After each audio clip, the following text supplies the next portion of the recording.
Wow. What a year. What a year. Storm Eunice destroyed the O2. Kate Bush destroyed the charts. Protesters destroyed Van Gogh. And Will Smith destroyed Chris... We said we wouldn't. Yeah, but I just thought... if we most importantly, this year has been great for entertainment. We had lots of franchises and legacy films, starting with Jackass Forever and Scream. Then we came to Top Gun Maverick and Jurassic World Dominion. And then finishing off with a trip to Pandora with Avatar: The Way of Water. Yeah, cinema really, really thrived this year, with all but one of our best film nominations having a big screen release first. We were treated to a whole bunch of murder mysteries, See How They Run, Bodies, Bodies, Bodies, The White Lotus, Only Murders in the Building, Death on the Nile, and, of course, Glass Onion. I watched that for the second time last night. How was that? Was that right? Good on second watch. Yeah, really good. Nice. Some amazing and some interesting castings came about this year. We got Jude Law as Dumbledore. Smash. Austin Butler as Elvis Presley. Daniel Radcliffe as Weird Al Yankovic. And Emma Thompson as Mrs. Trunchbull. The year did have its negatives, though. With it not being the most represented year for women in film, the majority of mainstream motion pictures had a male lead this year. With exceptions in terrific films like Coda, Good Luck to You, Leo Grand, The Woman King, and Everything Everywhere All at Once. One of the key themes, actually, film and TV decide to explore this year has been the dragging of the rich and the white. We had Glass Onion, The Menu, White Lotus, Bodies, Bodies, Bodies, and much more. Just taking the mick out of this demographic. And it was full of social commentary on how they are horrendously oblivious to a lot of social issues. Highest grossing in film this year, of course, goes to Top Gun Maverick, close followed by Jurassic World Dominion, Doctor Strange and the Multiverse of Madness, and The Minions Rise of Gru, obviously, with all those lads in suits. Yeah. A mixed bag of quality in there. Yeah. Fair to say. There have been many, many moments of cinema that stood out. Ugly Sonic, Silent Rocks, Marvel Zombies. Fascist Pinocchio, Nick Cage playing Nick Cage, Weird Al versus Pablo Escobar. Moaning Myrtle as Agatha Christie. Flying Horses, horror Foo Fighters, Big Red Pandas, and a whole loads of Minions. That's Minions already mentioned twice. That's too many times. I love it. This year has dared to be different in bizarre ways. But above all, the thing that has excelled this year is TV. Yeah. With shows like, well, we're going to get onto that in a moment. We have tried to nominate as much as we can, giving credit to the best of the year. And although we picked the shortlist, all of the winners have been chosen by you, the listener. So thank you, everyone who voted. It really helps. Did you vote? Shit. You're kidding? Yeah, I am. Oh, yeah. No. And the performance of the year goes to... So without further ado, I am Gwilym. I am Ellis. And let's get on with the Talkabout Awards 2022. Cue the theme tune. Nice. So before we get into the main awards that we have got some guest people sending videos in to do the nominations for, we are going to basically talk to... We are going to talk through some of the small... Some of the smaller... Oh my God. I just thought of a bit in Avatar 2 when he's like, suddenly Na'vi just sounded like English to me. And like you doing that. And me doing that. Yeah. Well, some smaller awards that we're going to get into, just because we want to give love to everything. You finished? We want to give love to everything that we possibly can from 2022. And... the best way to do that is some smaller awards. So we're going to quick fire them. Trailer of the year. What is your favourite trailer of this year? I think for me, it's either Black Panther Wakanda Forever. How many syllables are in that film? Black Panther Wakanda Forever, with the one with the No Woman, No Cry. Amazing. Yeah. Amazing. Or I think, to be honest, Avatar 2. I think just seeing that world again and seeing the CG on that really got me excited. The fact it didn't really give much away. I am going to say Black Panther also. So... look at us. You know, I mean, technically, it's a trailer that came out this year for a film coming out next year, Barbie. That teaser trailer is excellent. But yeah, I think Black Panther Wakanda Forever is the best trailer of the year. There you go. First award done. Next one. Movie twist of the year. Now, we don't want to spoil things too much if we can help it, but a movie twist. Is there one that sticks out? I mean, Glass Onion is an obvious one. Yes. Coming out recently. And, the whole thing is there is a twist in that. I think The Menu had quite a good twist in. Yeah. The Menu twists all over the place. Yeah. So you don't know what. what. It's twisty and turny. What about you? Yeah. Twist of the year. Maybe Scream. I really like, because Scream made you believe that it was going to do something different. And then the twist was super different. That it was, I don't know. I think Scream, the way it delivered its twist was excellent. So that's my twist of the year. Favorite soundtrack. Is there a sound? Now, this isn't a score. We have an award for best score, but an award that has like almost more of a jukebox soundtrack that sticks out. Top Gun Maverick is one that jumps into my head. I Ain't Worried, Danger Zone. Won't Get Fooled Again. Won't get that Lady Gaga one. Yeah. Countless.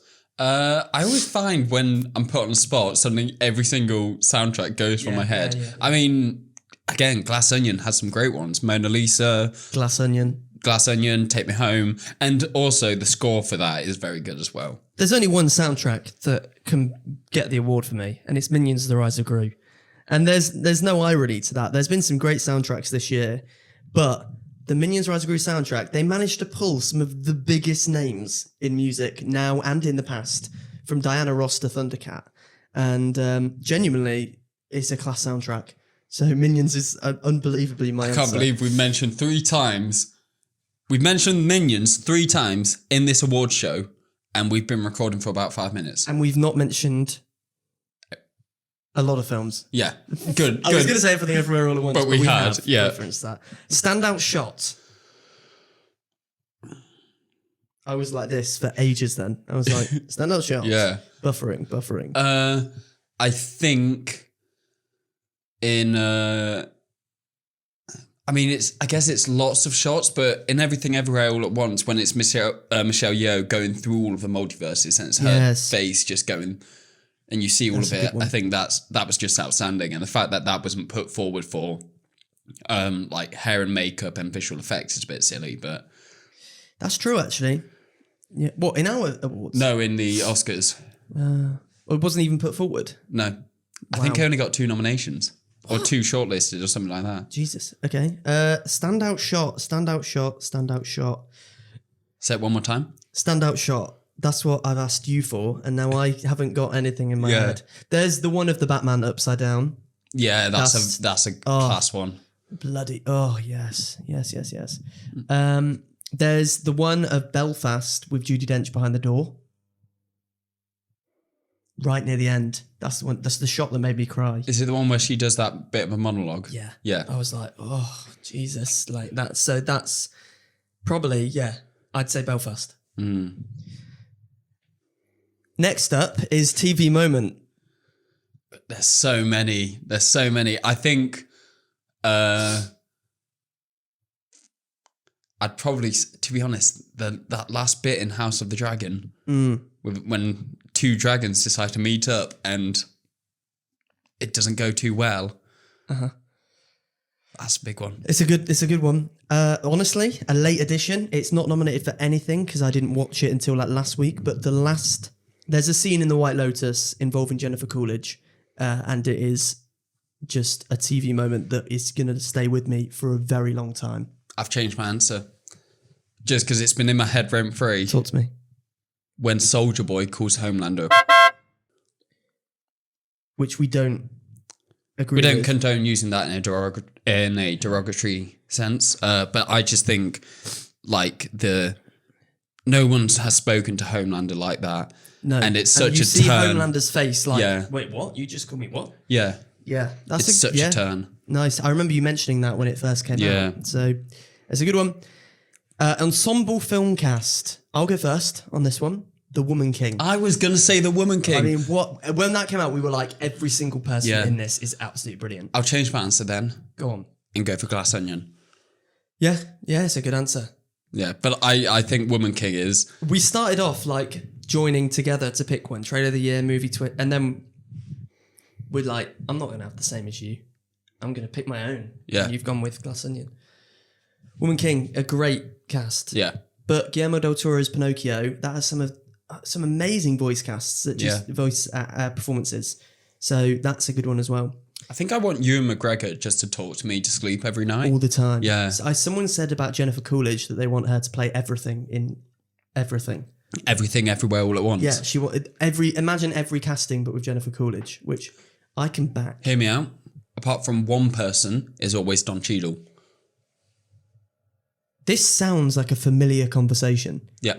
I feel like because I think we had this conversation that it was every single film, but it was the Muppets, and then Don Cheadle. Don Cheadle was one character. Yeah. And Gwil, things we enjoyed, things that we loved this year, but we haven't nominated it for anything because we just couldn't think of any. So much anime. There's been so many good anime this year. Attack on Titan. And whose fault is it that it's Chainsaw not nominated Man. for anything? One anime was nominated, actually. Cyberpunk Edge Runners. Correct. Because that was astounding. But there's been an unbelievable quality to anime going on this year. In my defence, I wanted to watch Belle, but then it just wasn't being shown anywhere near me. Yep. There was another one as well. Jujutsu Kaisen Zero. Yes. But as well, I think like in general, there's a lot of TV that we haven't. TV this year, it has been unbelievable.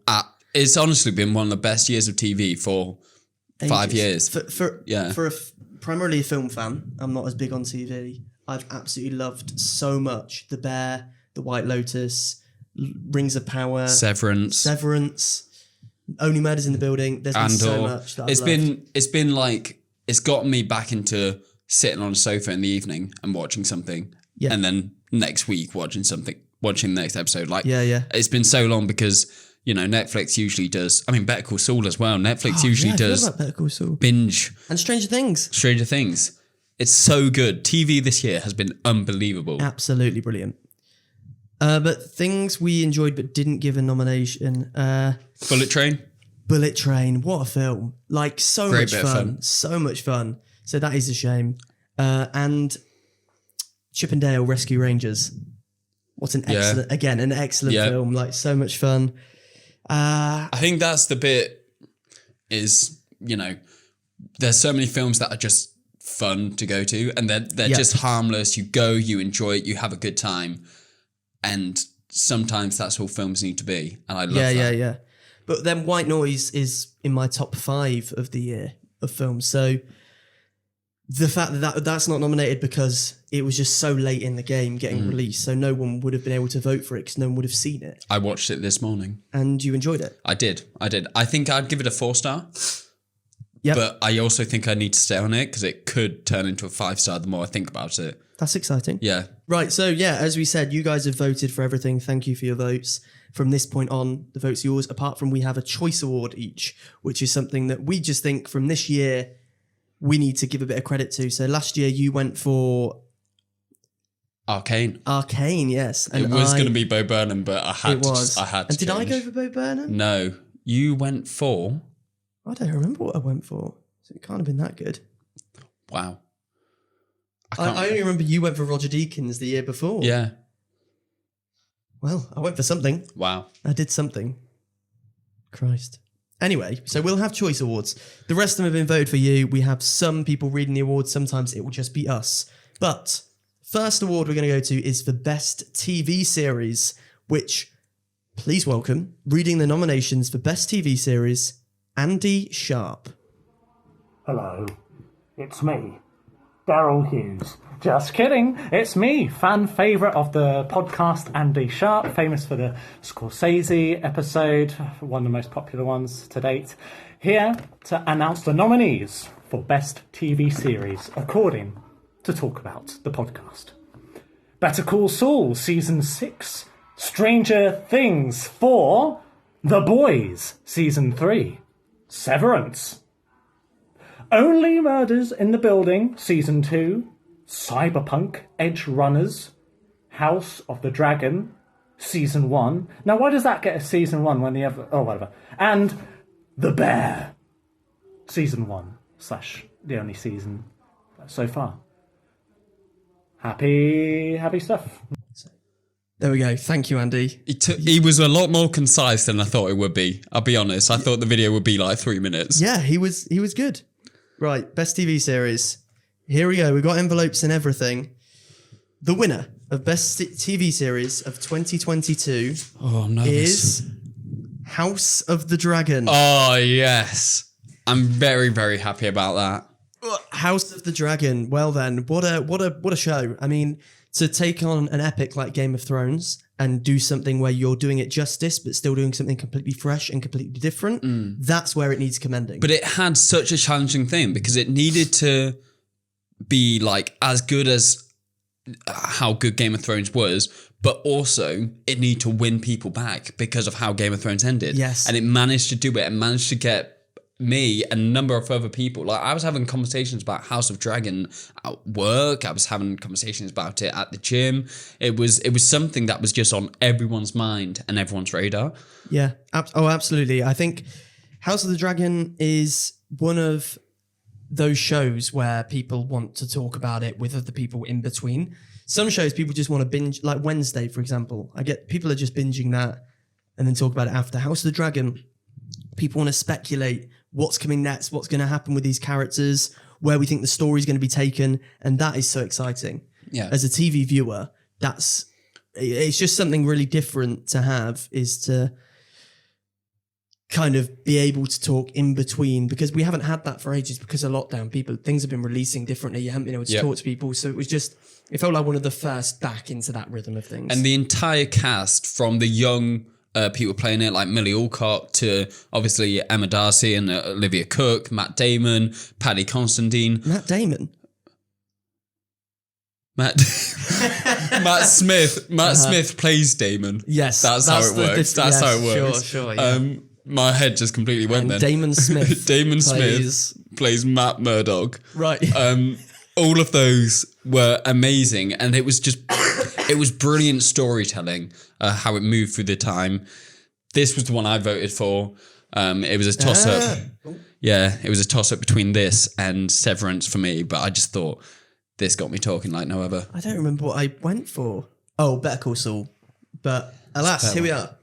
The winner for Best TV Series is House of the Dragon. Huzzah. The next award is for Special, which is going to be read by this guy here, Gwilym. Special. Special is Gwilym. Now, there was an extra nomination. You may have voted for it and maybe thinking, where is it on this list? Which was a Scandi flick.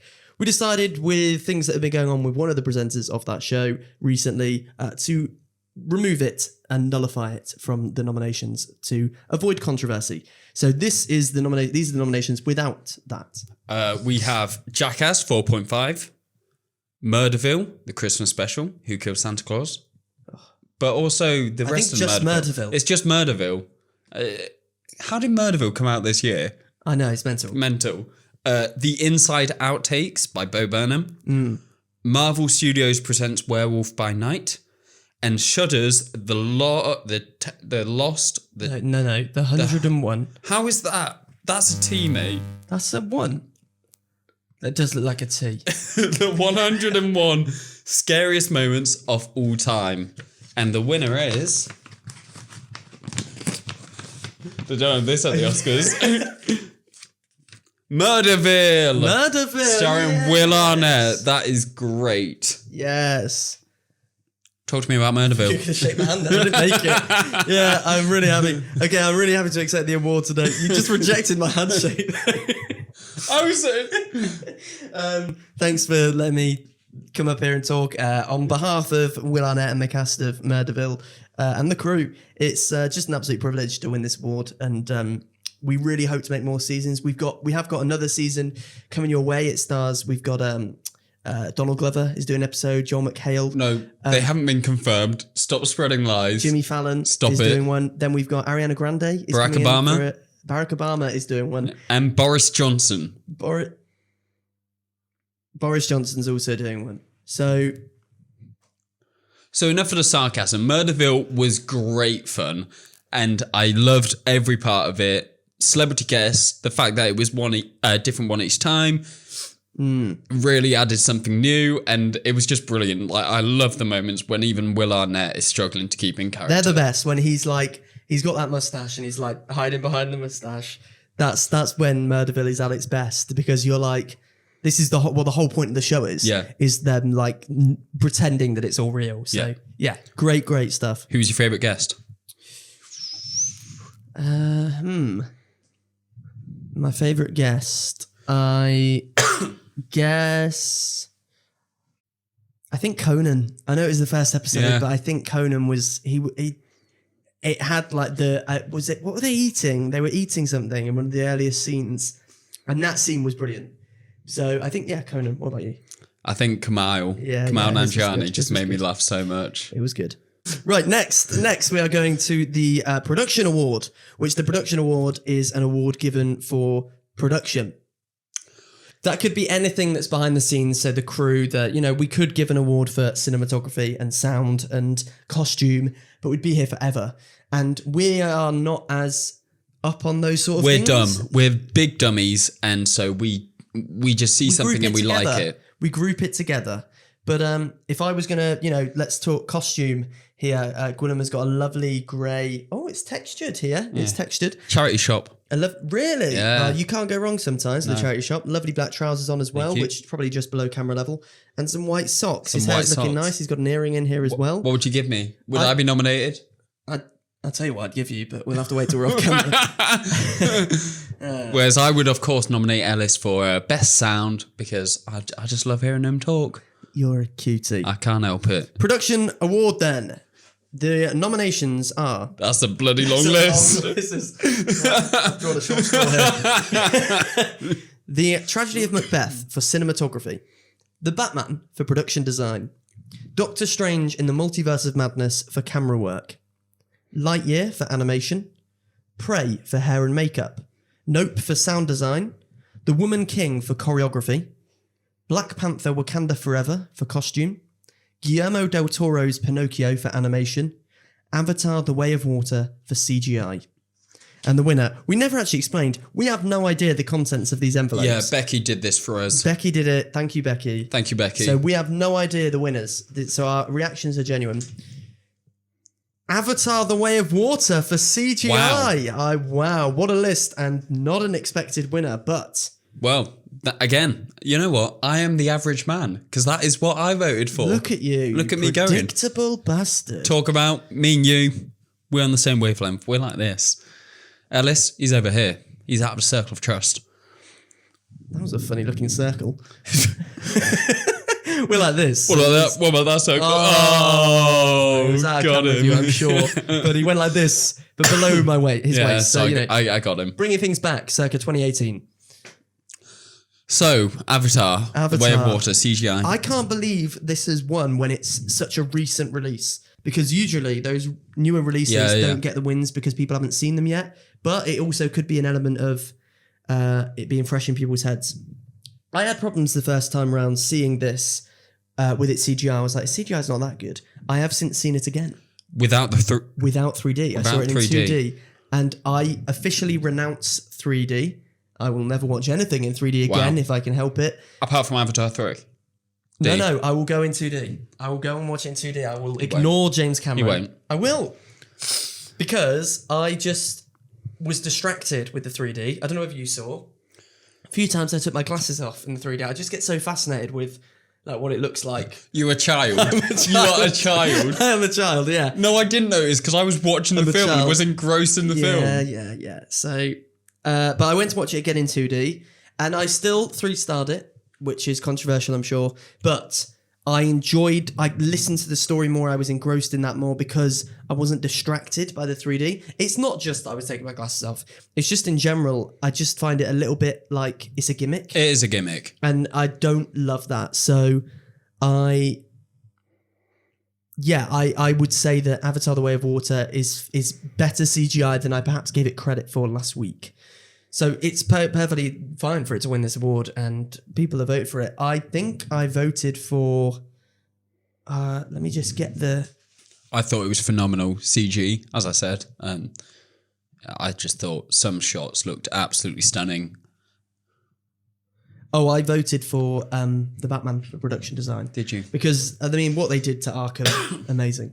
Yeah. So, but yes, well done, Avatar: The Way of Water, for winning that award. I'll tell you what I do love about the Batman. What do you love about the Batman? I love his suit in terms of like his shoes. That sounds weird, but I love how they make it realistic with like his shoes being like essentially Doc Martens. Yeah. I like that. And you hear the crunch of them. Oh, so good. Right, there we go. Good. Let's move into the next award, which is Best Score. It was Erling Haaland against Man United, his second. That's a little football joke. Well, it's good. Well, our host for this may or may not have made a football joke in the video. Oh no, cut this out. Cut this out. Over to the host. You haven't seen any of these videos either. But over to the host who's going to present the award for Best Score, Joe O'Neill. Hi, you guys. Happy whatever day of the year it is, or even what year it is. Thank you so much for inviting me on to release the nominations, I guess, for Best Score for films of this year. I will say, although you are doing scores, and thank you for giving that to me, I will say you are missing the best score, which of course, for me, was France 2, England 1. Can't say much being an Irishman in that regard, but still I thought it's nice to point it out for a bit of gentle fun. Also, considering the fact that we lost one of the greatest footballers of all time today, whatever day you're watching this or listening to this, that person is, of course, you will know that person is, of course, Pele. And I want to give a shout out to Escape to Victory, which is the movie I'm terrified is terrible. I saw it when I was like 9 or 10 and loved it, and saw it about 15 times in probably the one day. And features Pele along with Bobby Moore and Sylvester Stallone playing a goalkeeper. And Michael Caine as well. Think it's a great movie? Not sure. But anyway, have to do these nominations. I'm not sure how much time I have, but maybe I've gone over already. But here we go. And thank you so much for giving me names that are impossible to pronounce as well. I really appreciate it. Here we go. The nominations for Best Score are Theodore Shapiro for Severance, Michael Giacchino for The Batman, M.M. Curviani for or whichever one it is. I don't know the movie.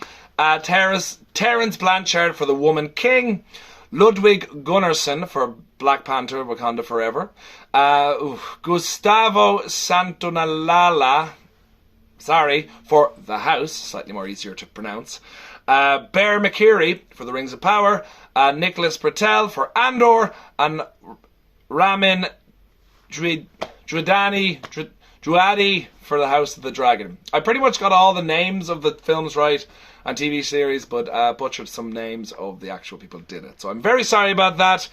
But thanks so much again, guys, for having me on. I look forward to hearing you announcing who the winners are. And have a great 2023, and I wish you all the success in the world. Mwah. Well, I don't know about you, but I want to watch that Sylvester Stallone film. Escape to Victory. Escape to Victory. That's the only takeaway I took from that. Yeah, and also Joe can't pronounce names. No, sorry about that, Joe. To be fair, they are tough names. They were rough. But thanks so much, Joe, for Thank that you, Joe. video. You were a great guest, as were all these guests that we've got today. Apart from Andy. Andy was the worst, yeah. But Best Score, do you want to open that up and read it? I do. Love you, Andy. Sorry, just... You Where is it? We don't even in there. No, we do. House of the Dragon with Ramin Djawadi. Ramin Djawadi? Look, how do you... Djawadi? I don't know. Djawadi. Part of this, Djawadi. right, is the handwriting. So... Well, blame Becky. I've done it. I've done it before. I'll do it again. House of the Dragon won Best Score. I voted for that as well. There's a piece of music I absolutely adore in this TV series, and it's called The Crown of Jaehaerys. And it's like a motif that plays quite a few times, but it's played in full when they fully crown Rhaenyra. Spoiler alert. On Dragonstone. And it's the one with like a female voice going over the top, and it's just absolutely beautiful. I know the one you mean. And I love how they also put in like the Reigns of Castamere as a motif. Like that. I think this score is absolutely phenomenal and fully deserved to win because I voted for it. You're the predictable talk about listener. I am predictable. not. I'm the average. The average. We love you. Predictable is not genuinely not the word I meant. I didn't vote for this. I voted for RRR or Urs. I can't do it. I can't do the tongue. No, I can't do it either. No, I just sound. I was so bad in Spanish lessons. They were like, roll your R's. And I was like, So yeah, I voted for RRR just because there's some great musical numbers and the score's excellent. But House of the Dragon, that music is amazing. So well done, House of the Dragon. Woo! Next award is the Burst Onto the Scene Award. Hang on, the Burst Onto the Scene Award. You're going to regret when you're editing that and you see how close that got. Yeah, you're going to regret but that. I burst onto the scene. You did burst onto the scene. Burst onto the like scene. Like Michael Richards likes to say he did. Too many football jokes. Way too many football jokes. People don't want that. Okay? People don't want the football jokes. Movies, film. Yeah, for film and TV. Film. Burst onto the Scene Award. So the Burst onto the Scene Award is for someone who we think has just burst onto film or TV this year and has made us go, whoa, like as if they've gone, oi, look at me now and I'm going to do something that's going to amaze you. Which I realise, I think, had we watched it, we would have included Jenna Ortega. Potentially, yeah. However, I guess she's burst on scene throughout the year. Yeah. But she wasn't nominated. She wasn't, because we haven't seen Wednesday. We hadn't seen Wednesday. I'm not rubbish. The nominations for Burst Onto the Scene Award are Walker Scobell for The Adam Project and Secret Headquarters, Mimi Cave for Fresh, Austin Butler for Elvis, Iman Vellani for Miss Marvel, Thuso Mbedu for The Woman King, Millie Alcock for House of the Dragon. And the winner of the Burst Onto the Scene Award 2022 is Millie Alcock, House of the Dragon. Yeah, we are just the same. We are this sweeping up. What you don't know actually is how many votes did we get? What's the sort of range? I don't know actually. I'm genuinely not sure. Okay, well I was like 90% of them. I've got various email addresses and I was like, I'm going to vote for all. I'm going to keep voting. Yeah, because I agree. Millie Alcock smashed onto the scene. We've already said how difficult of a thing House of the Dragon had. And the fact that Millie Alcock had only 3 or 4 episodes, but she stuck with you and you really saw how her character grew and then became Emma Darcy's character was amazing. And she made it her own. I thought it was amazing. I've used that word twice. Thesaurus. Amazing. And also the fact that she was so good as well as her co-star. I'd actually go as far to say she was amazing. She was so good amazing. That they said, well, we might do some flashback episodes in later seasons so we can bring those back because of amazing. How good they were. Uh-huh. Amazing. I like that when we do a bit, the confrontational bits, I'll like go, what are you doing? Whereas if you do them, you look at me and then you're like, no, I love it. I love it too much. I'll give you a stern look and it just melts my heart. Yeah. Well, look, all the people on the Burst on Scene Award nominations, we think they will all go far. That's why they're nominated. Yep. We think they have got an incredible future. But Millie Alcock is the one that you guys think has got the best future and has burst onto the scene. Burst! And well done, Millie Alcock. Do you want to do that joke one more time? Burst! Cool, okay.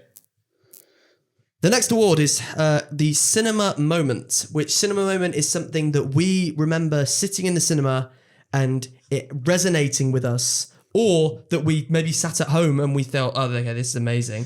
What are you laughing at? Well, just the fact that how you're hyping this up and the first nomination makes me laugh a lot. Yeah. But the Cinema Moment is something that for some reason had an audience reaction. That's what we're talking about here. It's the audience, a scene that it created an audience reaction. And we can perhaps talk about these a little bit more in depth each time. So go for it. Okay, so the first one, Kaiju Penis, Jackass Forever. Yep. And that was because it created a hilarious reaction. We hadn't seen something like it in cinema. No. I never got to see the Jackass films in cinema. Me neither. So seeing that, and also, like, I don't know, there were only... When I saw Jackass, there were only like 6 people in the cinema. Me too. But it sounded like it was full with how much we were howling. Cinema made a lot of... I watched it with Gareth and we were in stitches, but there was, like you say, about 5-6 other people in there, and they were also in a lot of stitches. And usually when cinemas are empty, you don't get as much of a... you don't get as many reactions because, you don't have that crowd effect. Yeah. But the fact that you got this with this was just amazing. Yeah. Nick Cage, kissing Nick Cage, spelt Nick. With a C and then a K. Yep. That's how the character is and the actor is. Is it? Oh, interesting. In Unbearable Weight of Massive Talent. I suggested we put this because in my screening, someone literally went, no. When they were coming to kiss each other, they were like, no. Like, surely he's not gone this far, but... Whereas in my screening, someone went, yes. That someone was me. Oh, yeah. Oh, yeah. Yeah. I mean, that was the point in the film when you went, this is going to be wicked. Yeah. The mission in Top Gun Maverick. I mean, everyone clenching their buttocks and holding their breath. Roller coaster ride. Yeah. In all the best ways. Rocks. Everything Everywhere All at Once. Silence. Yeah. Never has a room full of so many people felt so silent so quickly. I said we should put this one because I just felt this was the point in the film where people were like laughing, but also people were taking in everything the film wanted you to take in. Everywhere. All at once. Yeah. We have the tiger chase in RRR. Yep. And also the ambush in RRR. Now, we both loved RRR. Yeah. My takeaway was the tiger chase. Again, similar thing, tense, brilliant. And yours was the ambush. Yeah. For like just the epicness of it. When he's jumping off a lorry and like deer and tiger and wolves are coming on with him and he's got fire and then he literally at one point throws a jaguar at a guard. Yes. Like insane. I was watching this by myself because I'm lonely on Netflix and it was just, thanks man, no, I need that. Thanks man. And I was just like, this is so much fun. I also watched this by myself. Because you're lonely. Because, yeah. But RRR is great. And then what was the last one? And the last one is the final chase in Barbarian. Which you haven't seen. I haven't seen because I'm scared. It's Barbarian's on Disney Plus. Just go and watch it. If you know the final chase, you know why it's brilliant. If you don't, you don't. And the winner is... It's the mission in Top Gun Maverick. Of course. Is House of the Dragon not the answer? It's cinema moment. It's one everything cinema else. moment. Oh, yeah, right, yeah. okay. Can't do House TV. House of the Maverick. Top Gun Maverick. The mission. Watch Top Gun Maverick again over the Christmas break, and it had me butt clenching and holding my breath in exactly It's every the same time, ways. every time, yeah. And So they tell the action in such good ways that you know what's going on, but also you're as confused and as like holding your breath as the characters are. But there's in that three moment. waves to it. There's the first bit, like the actual mission bit, and then the two big things that happen after that. Yeah. You're still like, oh my, it's like, come on, give these guys a break. You Oh! know what I mean? Yeah, like So that. well done, Top Gun Maverick, for winning the cinema moments. Next, it's time for my choice. This is choice. Why are you standing? Why? My choice. What are you doing? I've got a choice to make, and I have already made that choice. It's Ellis's choice. Something I want to pay credit to. Better Call Saul ended this year. I'm a little bit gutted it didn't win. Bob Odenkirk's still nominated for something later on. Maybe he'll win Performance of the Year. But Vince Gilligan and Peter Gould are the showrunners and co-creators of Better Call Saul. Peter Gould worked on every season of Breaking Bad. Vince Gilligan ran the show at Breaking Bad as well. Together with Better Call Saul, they have created something similar to House of the Dragon that complements Breaking Bad, but is still its own brilliant thing on its own. It doesn't try to be Breaking Bad. It has a similar style to its storytelling, but it doesn't try to be it. It doesn't try to live in its shadow. It tries to be something completely new and completely different. So I absolutely love those guys for what they've created and the moments they've created for me when watching something on screen. And I think Better Call Saul is one of the best TV shows, in my opinion. It's the best TV show of the year. Oh, it's also nominated for episode, so it's got 2 chances left. Well, hey. But yes, Vince Gilligan and Peter Gould get my choice for 2022. Yeah, it's a very good shout. Very good shout. Thank you. I said, I think Breaking Bad, Better Call Saul, and El Camino are like, it's a perfect trilogy. Perfect trilogy. Love it. Best album is next, which best album we are going to Jonty O'Callaghan, who's going to read the nominations. So, ladies and gentlemen, make some noise for Jonty O'Callaghan. Oh, it's so great. It's just a classic. It's an absolute classic. Oh, hello. Talkabout's loyal listeners. Didn't see you there. Well, I'm just really grateful for the opportunity that Ellis and Gwilym have given me to talk some more about, my favourite film, I'm sure your favourite film, The Godfather. And I have to say, one of the things that we didn't cover in the podcast... What? Best album. But it's a film podcast. We didn't talk about The Godfather at all during the podcast, really. We talked more about Jurassic World. Really? I had this whole speech. Fuck it, fine, sure. Yeah, okay. The nominations for Best Album are Dawn FM by The Weeknd, Mr. Morale and the Big Steppers by Kendrick Lamar, Wet Leg by Wet Leg, which is imaginative and gross, so... Harry's House by Harry Styles. You can sort of... I prefer that one, he's obviously put some thought into it, it's Harry's album, it's Harry's house, that makes sense. Don't just Wet Leg. Or No Thank You, but it was in capitals, by Little Sims. There you go.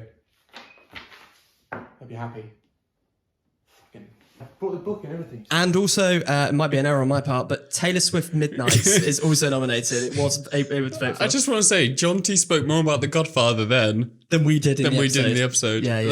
That's amazing. I hate living with him. I love living with him. You love living with him. He's an absolute menace to society. He's brilliant. So thank you, Jonty. Thank you, Jonty. The winner of Best Album of 2022 is... Oh, you're having trouble with that, huh? Shut up. Harry's House by Harry Styles. Watermelon Sugar. No, that was on the last one. Sushi for a music restaurant. Sushi for... Okay, you just sit down there. Go on. So Harry's House came out. It took the world by storm. Everyone loved it. There were some great nominations on that list, but ultimately I think we knew Harry's House was going to win. Thank you to everyone for voted, and thank you for Jonty. Harry's House by Harry Styles. Thanks, Jonty. What was your favourite song on the album? My favourite song on the album? This is going to look weird on camera, isn't it? One for the album. Potentially, yeah. Potentially it could look a little bit weird. My favourite song on the album? Cinema. Good choice. Are you getting up now? I'm getting up. That's it. Your knees clicked no end. Mate, my knees clicked. Hold on. You sound like a jet. Oh. Right. Okay. Mine was music for a sushi restaurant. Thanks for asking, Ellis. I don't give a shit. Jesus. Next TV episode of the year, which unfortunately is going to be read by Gwilym. So, Gwilym, do you want to read out the nominations for TV episode of this year, which is 2022? Off you go. When you're ready, you can start now. If you want. Okay, Peacemaker Chapter 8. It's Cow and Never. It's Cow and Never. Oh. No, I think it's Cow or Never, isn't it? Was Cow and Never? I've written and, it might be your. We're trying to run a professional thing here. Are we? I'm drinking. You're drinking on it. Peaky Blinders finale, Lock and Key. Better Call Saul, Season 6, Episode 7, Plan and Execution. The Boys, Season 3, Episode... Is that 6? It looks like a G. I think it's a 6. Herogasm. You look like a G. When we were going through voting, my mum had a question about Herogasm. Oh no. Yep, that was not fun. Severance, Episode 9. Only Murders in the Building, Season 2, Episode 10. Yes! Woo! I Know Who Did It. Did it not win yet? Let's try and be impartial, yeah? Sorry. The Rings of Power, Episode 6, Udon. Yeah! Woo! House of Dragon wasn't nominated because we thought it was just great as a series. There wasn't one episode that stood out. And you can't win everything, do you know what I mean? Well, tell that to Silk Sonic last year. Wow. Is this unexpected? Wow. The winner is Peaky Blinders finale, Lock and Key. Hey, wow. Well, Peaky Blinders has been loved by so many for so long, so I guess it shouldn't really be a surprise that its finale should win. Because when we were watching Peaky Blinders, I remember having conversations with lots of people. We were like, the seasons, well, I'm not sure about this season. It's quite slow. It's not picking up steam. I'm not sure where it's heading. And then the finale came out, and it was just incredible. It had all the tenseness we like about Peaky Blinders. It had all the beautiful character moments we love about it. Everyone who I spoke to went, no, yeah, I get the point of the season now after this finale. It was amazing. I loved it. That's when you say... I loved it too. And it seems like you did as well. But I think more than anything, Cillian Murphy carries that episode. It's his episode. It's his story. And we're aware then that Peaky Blinders has been his story as much as we do see bits from the others. The way it ends and everything. So... But it also ends in such a perfect way that makes you go, bring on that fucking movie. Yeah. When is that movie coming? I don't... Tell me! I'm not working on it. What do you want from me? Right. Left. Yes, well done, Peaky Blinders. TV episode of the year. Wow. Yes, we love it. Okay, right. We're going to take a quick break in the proceedings, as in just from the awards. We're still going to be here. Oh, okay. But what we're going to do is, we're going to talk about some things at Talkabout that have happened this year. The rewatch button, for example. I pressed it for you for Space Jam: A New Legacy and The Batman, and you pressed it for me for... You pressed You're getting it for confident, me aren't you? for Day Shift. You've had one beer and you're getting confident. For Day Shift. We've spoke about those rewatch buttons. I love doing it. The big question is, Gwilym, do you want to activate a new one for the new year? Absolutely, I do. Because even though I didn't enjoy, I'm going to use the word hate. I hated watching Space Jam 2 again. It's a film that I never, ever want to rewatch. I liked rewatching The Batman because it's a good film. And I found that I was able to pick up more on it. And I just think it's a good fun for either we can be arseholes. It's a good fun. It's a good fun. Now that's a better Italian accent than Chris Pratt's. Or I thought you were going to say Jared Leto. Well, it's going to be a real firecracker.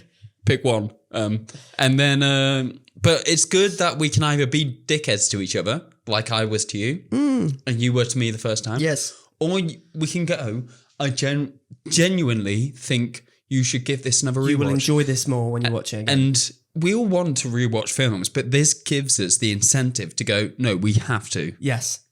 And maybe we'll play another game at some point, which will give one of us an extra one, because I enjoyed doing that. Yep. Obviously I did, because I won. So... next, last year we made predictions for what we thought would be our favourite things of this year. Oh no. And I haven't gone back and listened to them. Can you remember what you voted for? Absolutely not. No. So we're in a bit of a predicament here. But I remember that the Batman was spoken about. We spoke about the Batman. We were very much looking forward to that. And I'm pretty sure we both kind of speculated that would be one of our favourites of the year. So Yeah. I took that as, that did happen to me, but not so much... No. For you. Like it didn't hit my top 20 of this year. No. Wow. Yeah. That's massive. And then I think... yes. So I said the Batman, but you also... I think you said, I would go with the Batman, but you've gone for that, so I'll go for something else. And I think you went with Thor, Love and Thunder. So Thor, Love and Blunder. We know how that ended, didn't we? Huh? We know what happened there. How many awards is it nominated for? None. No, it's actually got one. Has it? Yes, it has. It has got one. And we're going to come on to it very shortly. But next year, what are you most excited for? One film. My heart is telling me Across the Spider-Verse, but I'm not going to listen to it because I think actually Dune Part 2. Oh, yes. I forgot about Dune. Okay, I'll go for something different because you're with Dune, but that's a great one. Barbie. He loves it. Bring on Barbie. He watched the trailer. He's gone on about it all the time. I can't wait. Oh, no, I take it back. Cocaine Bear. Cocaine Bear. Cocaine Bear, best film ever. It's coming. Wow. And now, The Marvel Jar. I don't think you even paid me for last year. I did. I sent you, it was like £2. Wow. And I sent you it. Wow. So let me get up on my trusty device in my hand here. I think I've lost this year. You think you've lost? Yeah. Is it still that it's money to the other, the difference? Yep. Is that still the rule? Okay, I'm trying to find the note. Bear with me. Bear with me, listeners. Thank you. Cocaine Bear with me. Nice. Here we Do go. cocaine with me. Marvel Jar. You mentioned Marvel out of context 16 times this year. That's a lot. I mentioned Marvel out of context 16 times this year. Wow. So... Way! No drinks. Way! Or money or... Well, we you can know. probably just buy each other drinks. Maybe that's nice. Yeah, sounds nice. But there you go. So the Marvel jar was completely pointless. And I don't think we should take it into 2023. Because our views on Marvel have changed. Yeah, they have. We don't mention it as much as we do others. But they are still... It's still something that every now and then one of us will go like, Thanos. It's true. So we'll see. Maybe it will still... Maybe Cocaine Bear should be the Marvel jar. How many times are we going to mention Cocaine Bear? Every single time. week. Right, let's move into the rest of the nominations, starting with Performance of the Year, which this award is presented by another ex-guest, Safia Lamrani. Take it away, Safia. You say ex like they've died or we've gotten rid of them. Well, like it could be a future guest as well. Yeah, you might. We might guest have you back this year. Safia. We might have you back. It was a guest this year.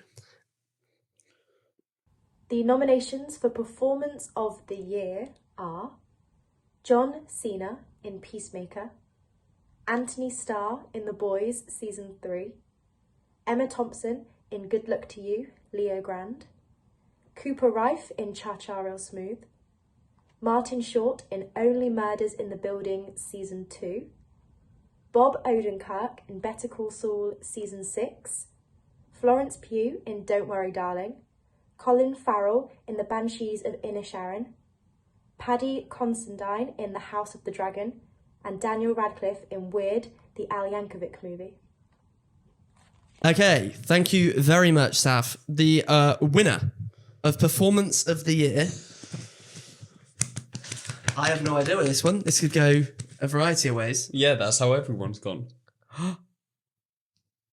It's a surprise. Florence Pugh for Don't Worry Darling. Oh my God. Wow. Not what I voted for, not what you voted for, No. but Florence Pugh is a bit of a legend, bit of a queen. She's one of the most exciting people working today. I say that for a few people. I think for me, it's her and Daniel Kaluuya They're the top two. are top two. Yeah. And Florence Pugh, my God, someone must have paid for her chiropractor after doing Don't Worry Darling, because she carried it. Yeah, without her, the film would be drab, but she's so good in it that the film is watchable and enjoyable to a degree. Like, although it wasn't our favourite, I still was like, oh, I could watch I was Florence Pugh engrossed. act all Yeah. day. Yeah. So hats off to Florence Pugh. People love her, so it's not really a surprise that she won, I guess, No, if you think but- about it. But it's just not the one we expected. No. But well done, Florence Pugh, for Don't Worry Darling, Performance of the Year. What did you vote for? I can't remember I the can't list. remember what was on. I think Bob Odenkirk, probably. Yeah, you probably did do Bob. Or Emma Thompson, maybe. Good Luck to You, Leo Grand. It was one of those. I think I did. I want to say, if he was nominated, I think I did Cooper Rafe. He was nominated. Yes, he I was. did Cooper Rafe. Nice, good vote. Beard of the Year is next. Beard of the Year, which... And I want to say, I stopped Ellis from being nominated this year Yes. because I can't do. 3 years in a row. I haven't 3 years in a row I was going for. I know, but I can't be nominated for an award. You won some at the impression of the year you won once. It was probably a bad impression. Probably but was, yeah. I can't be nominated for an award. I don't grow good facial hair. And so, Well, we can do a worst Beard of the Year if you want. why would you say that? Sorry. So I said no, Ellis can't win again. Let's put other people in. So the nominations are. You haven't put what films for, but that's okay. I think No. I remember. Brendan Gleeson for The Tragedy of Macbeth Correct, yeah. as what's his name? Malcolm? Yeah. Duncan? Duncan. Malcolm's his son. Duncan. Jude Law for Albus Dumbledore in Fantastic Beasts, The Secrets of Dumbledore. Secrets of Dumbledore. I was going to say Crimes of Grindelwald. That's the second one. Yeah. And the first one is Fantastic Beasts and Where to Find Them. And they are prequels to a series called Harry Potter. There was 7 books, 8 films. Yeah, go through them. They were called Harry Potter and the Philosopher's Stone, Yeah. Harry Potter and the Chamber of Secrets, Harry Potter and the Prisoner of Azkaban, Harry Potter and the Goblet of Fire, Yeah. Harry Potter and the Order of the Phoenix, Yeah. Harry Potter and the Half-Blood Prince, and then Harry Potter and the Deathly Hallows Parts 1 and 2. Okay. And what was the fairy tale book called? Which one do you mean? The Well, the- Tales of Beedle the Bard? There you go. Yes. Anyway, Ethan Hawke yeah. in The Northman. Yes. I can't remember what his name is. It was like Fial or something like But that. he had like a little goatee, Yeah. goatee Yeah. thing, Or Russell Crowe in Thor Love and Thunder as Zeus. which I think was a permed beard. It was nice. And the winner is It's me.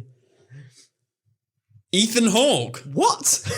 The worst beard of the four. I didn't even vote for Ethan Hawke. It should have been Ellis. # robbed. Becky. Let's have a discussion, Becky. It should have been. It should have been. But look, Ethan Hawke, wow. I mean, we put him in. We put him there. Yeah, we liked his beard. I'm happy he won Ethan Hawke. It's just I wouldn't have called it. I would have called it Jude Law's beard. I went for Jude Law. Oh, it's so good. But Ethan Hawke, well done. Beard of the year. This is the last few have been shocking to us. Shocking. So let's see if the next one is, which is Music Moment. All the way from Sydney, this award is presented to us by Adam Pugh. Hi everyone, I'm Adam. I'm just going to be presenting the music moment of this year's Talkabout Awards. So the nominations for this are Everlasting Love, Belfast, Opening Credits, Peacemaker, Music Battle, Doctor Strange in the Multiverse of Madness, Won't Get Fooled Again, Top Gun, Maverick, Running Up That Hill, Stranger Things 4, Party, Triple R, MDE, Severance, I Really Want to Stay at Your House, Cyberpunk, Edge Runners, My Bologna, Weird, the Al Yankovic movie. What, that green screen is looking really good. It looks amazing. Really it looks like good. he's actually in Sydney, Yeah. like in front of the Opera House. That's amazing. Yeah. Amazing. I wish I was there in front of that green screen. So, the winner of the music moment, loads of nominations in that one. You know what? It's fitting he's in front of the Sydney Opera House doing the music moment. It is very fitting. What's this little thing that you're doing here? Oh, Oh, steady hello, on. he's dancing. Right, music battle. Not music battle, music moment. Running Up That Hill, Stranger Yes. Things. Of course. I mean, I think that this, I imagine, I'll look after, but I imagine this probably won by the highest percentage. I would just guess. Because everyone was talking about this. This is stuck in people's heads. It's still somehow, you can bring it up now and people go, yeah. So that's massive. I voted for it. I think I actually did, even though I said I think think you I voted for Cyberpunk. I think I voted for I this. think you did. Yeah, I mean, it was just incredible. It was going to be that episode was going to be nominated for TV episode of the year, but then me and Ellis had a think and we were like, it's that moment was the bit that made that episode stand out, and it's just so good. The acting is fantastic from Sadie Sink. I mean, all of them is pretty good, isn't it? Sean Levy directed. Yes. Yeah, it's just fantastic. There you go. Well done, Stranger Things. Next up, it's Gwilym's choice. Ladies and gentlemen, welcome to the stage. Gwilym, you have a choice. Either make your choice Colin Farrell or make your choice Chippendale Rescue Rangers. It's neither. Oh, damn. What is it then? Well, Ellis, Yeah, we bloody go. I'm 24 years old. Yeah. And I've been playing video games since I saw the liquid go into your mouth there. That was weird to see. Sorry. It was like a ripper. I don't work. What do you want? I'll turn this way. Carry on. Thanks. I've been playing video games since I was like 8 years old. And I played something this year that changed how I play video games for life. So, of course, the winner is... Why do you look like you're about to burst into song in a musical? The winner is again. I didn't do this for your Sorry. It is Elden Ring. Elden Ring is in my top 3 favourite games of all time, possibly number 1. It's a game that I was addicted to. I would get home and play it. It's a game, I read the lore about this game that it didn't tell you. It's so sad how much I love this game. I need to stop myself from replaying it because it will suck me back into playing it. And it will suck me. Don't just act like saying suck me makes it weird. Okay. I'll get back down. And Elden Ring just completely changed how I play video games now. And it's amazing. And I think if you can play it, give it a go. See, you say that, but I said, should I play it? And you were like, I think you'd love it, but you haven't got the time. That was what you told me. Yeah. Because you don't have the time. That's fair enough. You play on your PlayStation once in a blue moon. Once in a, yeah. And when you play on it, I want you to play on it with me, not play Yeah, over and it. when I play on it, you're often there. Yeah. Not like in my, but I mean like... I'm often there. Anyway, well done to Elden Ring for being Gwilym's choice. Let's move now into Best Director. We've got 3 awards left. Best Director is hosted by the person who's been on Talkabout the most, other than us. Other than us. Others. And his name is Gareth Bradwick. Ladies and gentlemen, here is Gareth. Hello everyone, I'm Gareth. You might remember me from the Talkabout podcasts in history where we talked about the decades. You might remember the voice, the dulcet tones that are mine. I'm delighted to, and have the honour to, and well, I don't know, what am I saying? I have the honour to let you know what the nominations are for the Best Director Award in film.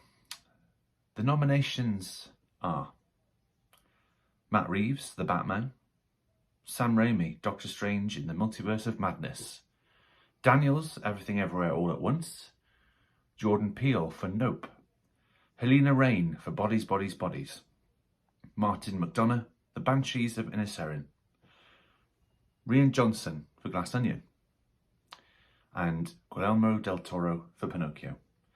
Will I be in a podcast in the near future in 2023? Who knows? I am available. Thanks, guys. Thank you. There you go. You definitely didn't need to do another take then. Definitely didn't. Didn't I need love to. that he fully like, you see that moment we've had multiple times in the podcast when you just stop and you're like, I have no idea what What am I saying? doing. And he just thought, yeah, that'll do. Yeah, that'll do. So good. Thank you, Gareth. Yeah, so Best Director Have I got doesn't it? necessarily mean... I've got this one. Doesn't necessarily mean... I've got this one, laddie. I'm the real Ogre. I've got this one, laddie. It doesn't necessarily mean it's our favourite film, but we just think the director really put their name in the film and made the film they wanted to make. And the winner is Matt Reeves with The Batman. Oh, yes. We love to see it because Matt Reeves, he really did everything he could to make The Batman as great as possible. And it shows because I don't think he's had a bad film. He's been great. He's so good. And I think... You said that as if I should... I don't think he's have had a bad film. Go on, challenge me, you cock. Yeah. But no, I think he's so good. I said before about the production design, and that is... Obviously, there's a production designer and there's cinematographers, but Matt Reeves' direction, he feels like a director that really makes sure, looks over the whole project as a great director will, and he really gets the most out of his characters and the scenes that he's playing. And that's why it's 3 hours long, because if he thinks, okay, this needs to be longer, I need to let this stretch out, which often there's scenes that are excruciatingly long because... You can say that again. Sometimes there's films that are excruciatingly long because... it's letting everything unfold and just kind of organically happen. So, deserved winner is Matt Reeves for The Batman. Yeah. It's great direction for a good film. Talk about single of the year. So this is... It's Gwilym. 6. Because you're single. Look. Is that the... Yeah. I'm full of these jokes.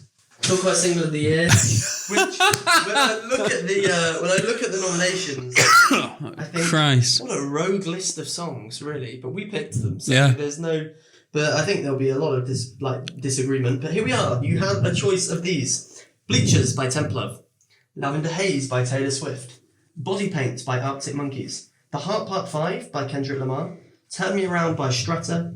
And About Damn Time by Lizzo. The biggest error that we made, no Harry Styles. No, because if you remember, we recorded that episode when Harry's House came out together, and I was going to pick Harry Styles. But then after discussing his album, I realised it annoyed me, and I went for Bleachers Templar, which remember. ended up being my most listened to song of 2022. Well, no regrets. Good choice. No regrets. The winner is About Damn Time by Lizzo. It's about damn time. In a minute, I'm gonna need a sentimental man or woman to pump me up. I've sang this with a band this year, and it's a great tune to dance and sing along to. I've danced to this at Ellis's band this year, and it's a great one to dance to. It's brilliant, and what a choice! I don't think you can negate this being Shoulders down. What are you doing? I don't think you can negate this Quasi. being a great option. So About That Time, it's a good tune. The bass line's wicked. Well done, Lizzo. Well done, Lizzo. Because we know she's watching. Avid Talkabout listener. She's sat in between Florence Pugh and Tom Cruise. and Adam Pugh. Oh, Adam Pugh, yeah. They're in Sydney. Next is Best Film. The big one, the big award, the best film of 2022. Film has been amazing in 2022. It's been great. We've loved it. 2023, will it be better? Will it be worse? Who knows? Do you think, better. off the top of your head, Better. do you think 2021 was worse or better than this year? We had Doom, we had another round, we had Mitchell vs. Yeah, I Machines. think 2021 was better. I think yeah. I would have thought you'd disagree because of Top Gun Maverick. I think Top Gun Maverick, yeah, but I think Top Gun Maverick is better than Dune. Yep. But I think a lot of other things in that top list of 2021 are better than 2022. I just think about my top of 2021, another round. Yes. I prefer that another to round I did at my top. Everything Everywhere All at Of Once. course. So yeah, I think if you put the two top 10s together and I ranked them, I think there'd be more 2021 films on that list than 2022. Anyway, this is about 2022. Best film, and coming to present this award is Jamie Mackinlay, who was a great guest again, as you all were. So thank you, Jamie, for recording this video here at the nominations for Best Film. We were also great guests on his podcast. Just Get a Real Job. Check out Just Get a Real Job. Check out Joe Talks. Are they all the ones that we've been on this year? Joe. Or have been on ours? Mama? Not Joe Mama. I was on Choose Film. Choose Film. Check out Choose Film. You went to shake my hand then. You were like this. I was on Okay. Choose Film. There's nothing there. Don't pretend there is. I can't. So, Best Film. Here we go. Hello, I'm Jamie Mackinlay. You might remember me from when I was on Talkabout podcast back in March, or when Ellis and Gwilym were on my podcast, Just Get a Real Job, in October. But it's an honour to be here today to present the nominations for the best film of 2022 in Talkabout's yearly awards. And they are inside this envelope, so let's find out what they are then. It's a good list. So first up, we have Top Gun Maverick. Everything, Everywhere, all at once I should say. The Banshees of Inisherin. Cha Cha Real Smooth. Good Luck to You, Rio Grande. Coda, The Menu, and Glass Onion, A Knives Out Murder Mystery. A very good list, some great films in there. Good luck to all the nominees, and let's find out who the winner is. So, best film is... Thank you, Jamie. Wow. Is it not?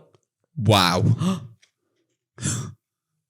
It's Top Gun Maverick. Oh, yeah. Look at it. Look at it. Do you see his face Of go course from... it is. His face when there was a little bit of you going, wait, is it actually not? Yeah, I was like, what could it... I was literally going, Everything Everywhere All at Once, or The Batman, or what was it? Well, the Batman wasn't nominated. No, of course Eat not. shit. Top Gun Maverick. Well done, Top Gun. Way! Way! Yes, back to summer blockbusters. Great film, great cast. Another great... I don't know what I'm doing. Sorry. Another great ensemble cast. Yes. Amazing action. We Yes. said amazing soundtrack. Amazing. Amazing best cinema moment as voted by you as well. And Tom Cruise, an amazing performance. Yeah. Like, so good. Top Gun Maverick is one of those films that I sat down and thought, this is just cinema. This is just everything I love about this big ass screen is in this film. Top Gun Maverick, yes. No doubt about it, best film of the year. Second best for me, but that's okay. And that rounds us out. That does round us out. The Talkabout Awards 2022 are over. Well done to everyone who won. Thank you to all of our guests who came on to read out a nomination. Thank you to you for being such a little legend. Thank you to you. I'm bigger than you, but thank you to you for all the work you do for this podcast. Ellis does a lot of work behind the scenes. I'm just the talent on the camera and watching watching lots of films. Ellis does a lot of work, and it's always appreciated by me. Well, you're cute. That's really nice. Yeah. It's really nice. Look, you can follow us on at Talkabout_pod on Instagram, on Twitter, and on TikTok. And on all of those places, we will give you the rundown of who won. Yes, the graphics will be there for who won, so you'll be able to see that and who was nominated. We also will just tell you about everything that's going on in our lives. For instance, we will tell you what's happening next week, Gwilym. What's happening next week? What's happening next week? Tell me what's happening next week. If you don't stop, I'm going to hit you. Because we're talking about fight scenes. We're talking about fight scenes in films, fight scenes in music videos, fight scenes in TV. I thought we were doing like, Dwight and Michael in The Office. As in Scranton, what? The Electrics? Yeah. Okay, talking about fight scenes in films, music, videos. Electric City. TV. Well, you can't reference Electric City. Oh, sorry. Anyway, we're just going to be talking about, I guess, ones we love, what we think makes good fight scenes. I'm quite excited to talk about it because I've done a decent amount of stage combat, and so I think, for instance, I recently watched The Witcher: Blood and Origin, and there's an awful fight scene in that. Wow. And so I think it's just going to be really interesting to talk about what makes good fight scenes, what makes bad fight scenes, and some of our favourites. So, and are we doing it like the tournament bracket? Is that how we're doing it? I couldn't remember. I think we are. Because that's how we did the music scenes, the dance scenes. Yeah. And I think we said we'd do it the same. In which case, it'll be a tournament. So we'll be discussing and finding out which is our number one. Yep. Thank you so much for tuning in. Thank you for all your continued support. Please, please, please tell your friends and family about Talkabout. Maybe not your family. Tell your gran. No, I wouldn't. Gran, this one goes out to you. I probably would. No, exactly. That's why. I'm sorry, gran. Poor Gwilym. No, not my gran. Oh, just a gran. A gran. Someone's gone, Gran, you'll love this. What's this? And then they've gone, right at the end. Yeah. They've got to say, well, thanks for sticking to the end, Gran. Sorry, we won't say you for another episode. Gran you are, whatever one you are. Anyway, thank you so much. We hope you enjoyed, and I can't wait to be back next time this year. This time next year to talk about the awards of 2023. Yep. What's going to win? Best film, Cocaine Bear, obviously. But you'll have to tune in to find out. Thank you so much, and see you. Oh, what's out in cinemas this week? Next week? This week? I don't bloody know. Do you know? Babylon? Let me have a look. Maybe Babylon. I think Babylon's coming out soon. Also, Gwilym has his phone colour coordinated, which is really aesthetically pleasing. Thanks, mate. When does this come out again? 6th. Okay, so A Man Called Otto and Till. Which I think we said last week. You did. That's fine. Yeah, it's all right. Empire of Light, which is the new Sam Mendes film, director of 1917, Skyfall. Yes. He is releasing his new film on the 9th, and I think... yeah, that's the 13th. Which I think is for the next one. Yeah, yeah. But yes, thank you so much, and peace, love, and films, and Top Gun, and Sonic. He has been Chris Rock, and I have been Will Smith. Oh!